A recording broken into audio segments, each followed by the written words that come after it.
Hey there, coming to you live from London, UK, on the wee hours of the morning, on a sleepless night. Just can't sleep, so here I am sharing with you. Hopefully, something of some value that you particularly care for. Um, yeah, I mean, as you sit in a quiet house, you have time to think, time for introspection, time for dreaming.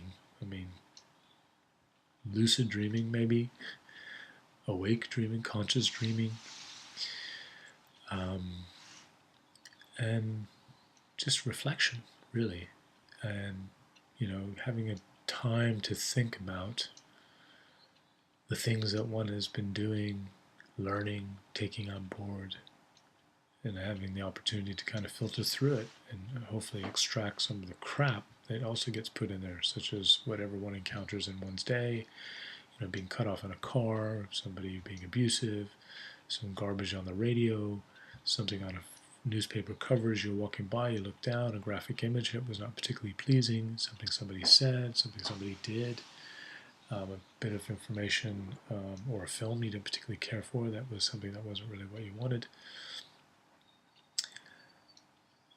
But in that, in order to do that, it's about being present.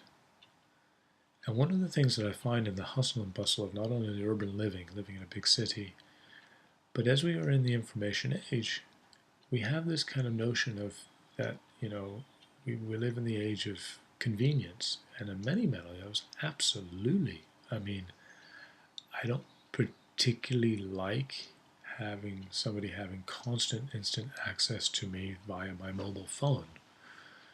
And often I'll get people who get upset with me when I don't answer it because I don't want to, because it's my time and it's my life and it's my thing, and I'll be doing other things that I'd much rather be doing than sitting stuck on the phone with this kind of thermonuclear, God knows what, energetic electromagnetic buzzing the hell out of my brain up against my ear. But on that is I'm being where I am, and I've just been interrupted. So what at that point would have been a very pleasing experience. Of course, it can be. The fact is that you have somebody that you're looking forward to speaking to, and so therefore it's a joy. But not to say that everybody you have access to is not nice to speak to. But sometimes maybe we don't want to speak to anybody because we want to just have our own time, or we want to be within our families and not be interrupted because we're having quality family time, or with friends, or doing something we're doing and not be interrupted, whatever it happens to be. And often I find that these kind of mechanisms of convenience, constantly going, are actually quite disruptive and can be in that regard destructive. And in that regard, not only just a distraction, but actually can really, really tear things apart. So the person who's constantly on their crackberry at the dinner table, or somebody when you're in a conversation with, they're always walking away and they're getting on the phone, or someone who happens to be on a bus when you're sitting there wanting to have a conversation with them or check the view out, or just gabbing away on their phone, just yakety yakety yak, sharing their life story, even having a fight and an argument. It's just intrusive. Rather than being where they are, they're somewhere else. And they're, one of the key books that Eckhart Tolle, The Power of Now, to be present, to be where you are, to be who you are, because that allows you is that if you're constantly somewhere else, planning the next move, what are you going to do next, or having an answer, or having a comeback, then you're actually not where you are. You're not even in the conversation because you're thinking about the next reply. You're actually not in the experience because you're thinking about what you got to do next. It doesn't mean that you don't need to plan. Of course, I mean, we live busy lives and we live in a particular way, but the interesting thing is that some of the cultures that who kind of have a natural progression. I mean, we get hungry, we get dirty, we bathe, we get hungry, we eat, we get cold, we get clothes on. The sun rises, the sun sets, and temperatures drop, temperatures change. You do what you got to do. You put on a jacket when it gets cold. There are certain things that just kind of happen. Obviously, you need to have the wherewithal, the means, but let's say you get caught out, or you get caught out in the rain without your umbrella. I mean, these seem like kind of trite examples, but the point is I've seen and I've experienced it myself to be caught in a rainstorm, and rather than be, cussing and fussing and, oh my God, I forgot my umbrella and I didn't plan, and beating oneself up for not being prepared, is we also need to be prepared to just receive and take on what life gives us, to be in the moment, to absolutely experience and dive within that whole cellular expanse of what that experience and that moment brings to us. And it sounds very kind of gobbledygook and voodoo for some. It's very metaphysical in some levels. But even on the scientific domain, I mean, the microscope and the telescope have shown us that cells are expansive to the universal cosmic level, energetically, as well as microscopically. You can go the other way, and you've got infinitum in the other direction. And that's it. That's space. It's infinite. It's a bit mind-boggling to think. And maybe you've got a curvature of space, and you come back on itself like a Mobius strip. I don't know. I'm still discovering. But to be in the moment, of course you need to have an idea of future, because it kind of gives you something to strive for. But, many of the people, they didn't turn around and go, okay, I'm going to go on purely the presumption, though we do that with modeling and weather and finances, and look where that got us.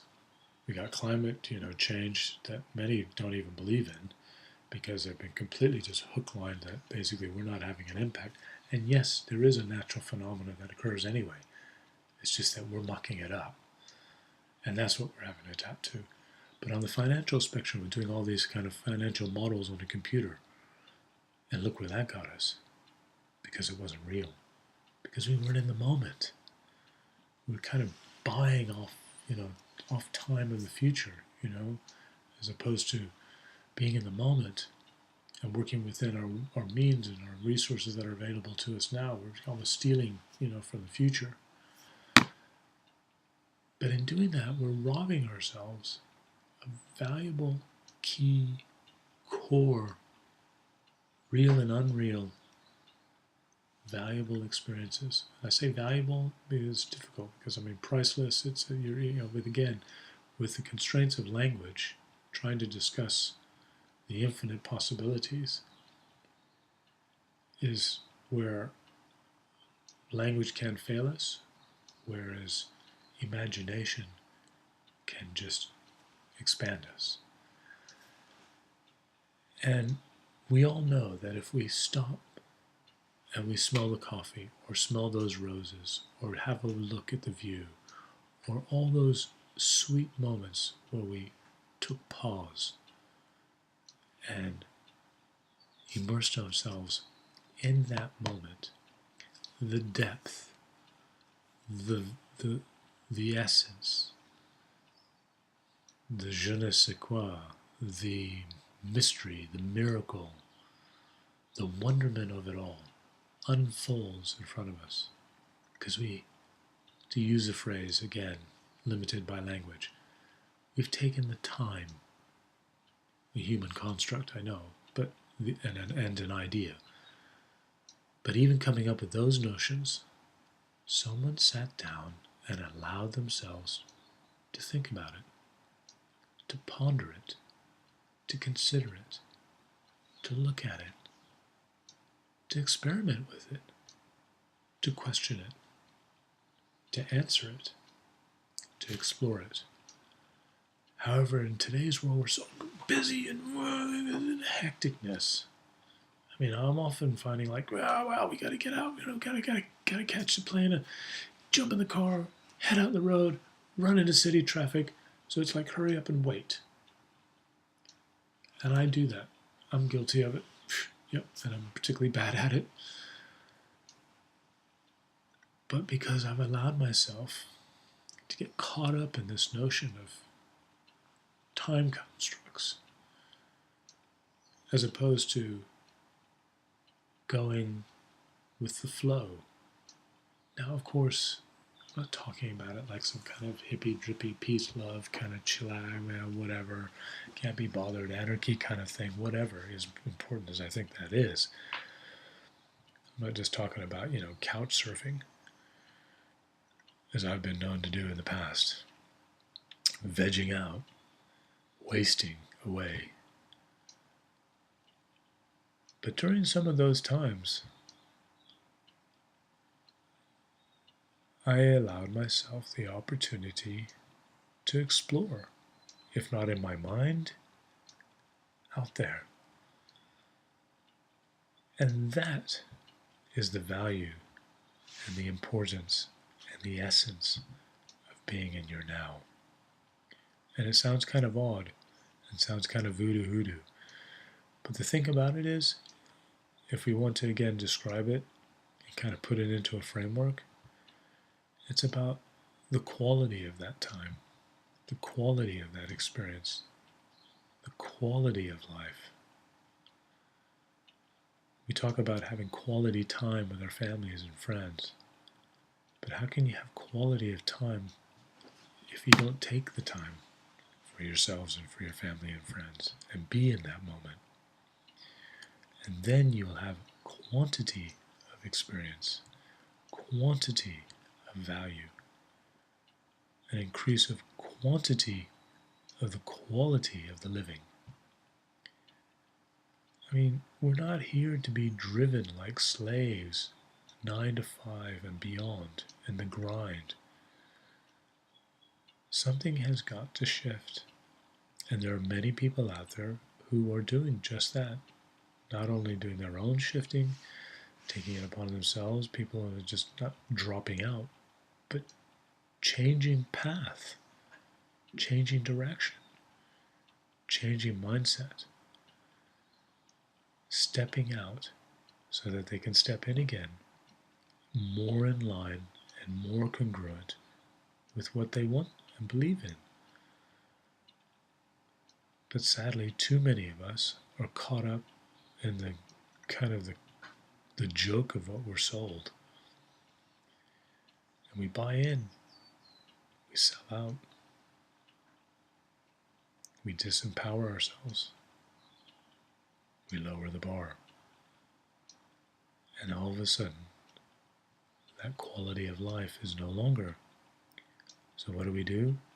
We race to Friday so that we can get bombed, as in drunk or do something or whatever, to numb ourselves through the weekend of what the 5 days prior have just done to us, to get all jacked up and numb and ready for Monday to do it all over again.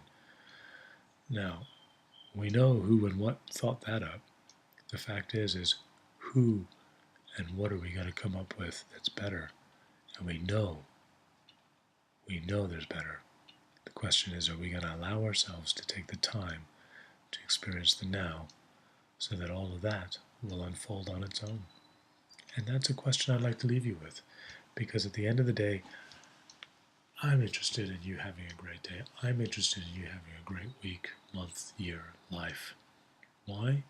Because that knock-on effect, not just for purely selfish reasons, but for you, will have a fantastic impact on the rest of the world, beginning with yourself.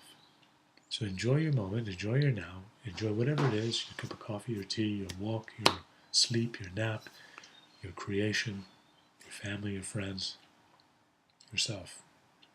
And with that, we'll see you on the next one.